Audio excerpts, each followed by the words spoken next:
let's imagine we took a sports performer. In fact, let's use this one here, number 15, I think, in this, I think, England hockey match. It might not actually be in England, I'm not sure.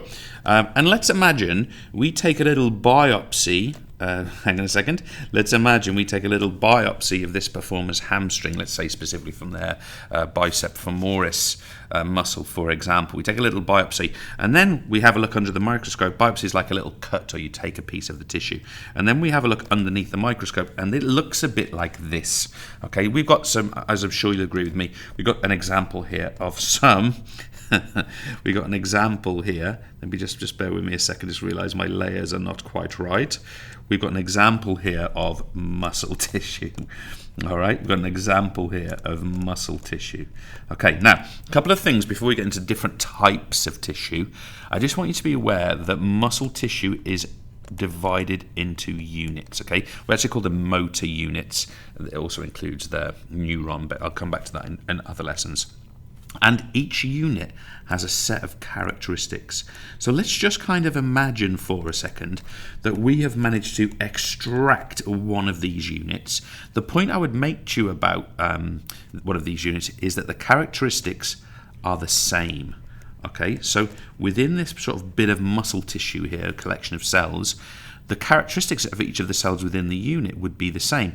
But if, for example, I don't know, let me go to here. If, for example, I copied this here, made a little copy of this, Command-C, Command-V, if I had a little copy of that, it may well be that this one here was a completely different set of characteristics, okay? So I just want you to be aware of that. They have different characteristics, but they're same within a unit. Now, what I want you to be aware of is that in each unit we have two groups of characteristics, okay? So one group is what we call a group of slow twitch, slow type 1. Notice with 1 we kind of write it like this, slow type 1 fibers. Okay, slow type 1 fibers. I'll give that some kind of underline. And the other group that it could be, guess what? Fast type 2 fibers, okay? And we'll give that a little underline as well. So let's imagine, say, that this unit here is a sort of a fast twitch group, and this one here is a kind of slow twitch. What would be the characteristics of each of these? So let's see if we can go through this. So we'll switch between. So first of all, for our type 1 fibers, they tend to be more aerobic. So that's a nice way to think about this. Units that are slow twitch type 1 fibers tend to be more aerobic. Now, because of that, they tend to produce less force. Okay, now let's compare that to our fast type 2 fibers. They tend to be more anaerobic. Okay, they tend to be more anaerobic, and they tend to produce greater amounts of force. So we've got a direct comparison there. Our slow twitch type 1 fibers within that unit tend to be more aerobic, lower force production. But our fast twitch type 2 fibers, they tend to be higher force production. Let's keep this going. Now then, they might produce less force, these slow twitch fibers, but they have a higher fatigue resistance. Just reflect on that terminology.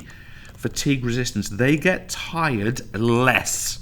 Okay, so they're slow fibers, they're type 1, they're more aerobic, they don't produce as much force, but they tend to endure for longer, they don't tend to tire as easily.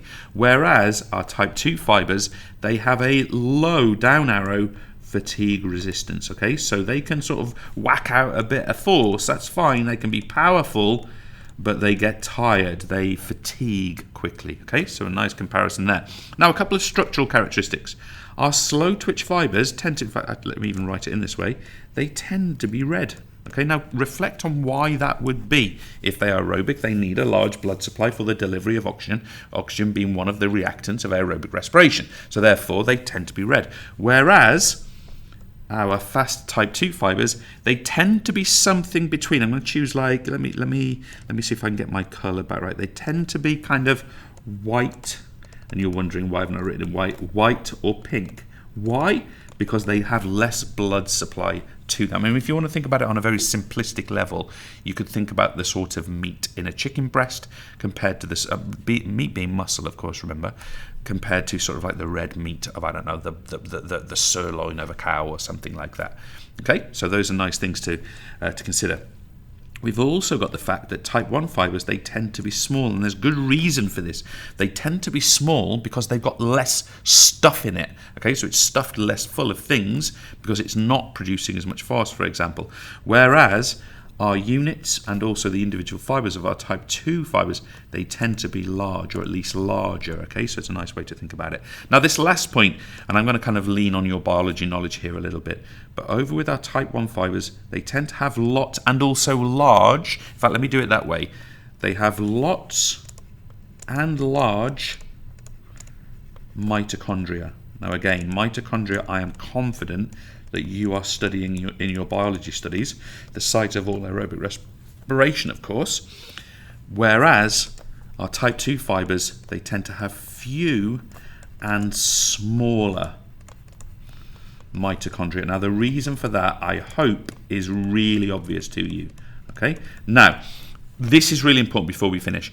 We tend to teach this lesson in P, and we tend to think, right, well, look, you're either the units are either kind of, as we said before there, showed you what I was doing before this particular lesson.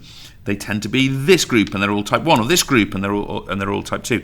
Remember that in reality what we're talking about here is we're talking about sort of a continuum, okay? So what we tend to find is that this group of characteristics down here, this kind of aerobic characteristics, they could be more or less, but we tend to group them as type 1, and these characteristics up here, we tend to group them as anaerobic and therefore type 2, but that doesn't mean that every cell is identical, okay? In different units, they differentiate, and you can imagine as well that there's something that kind of sits in between these two groupings. There are blended cells as well, but the way I'm going to present it to you today is like this. Thanks.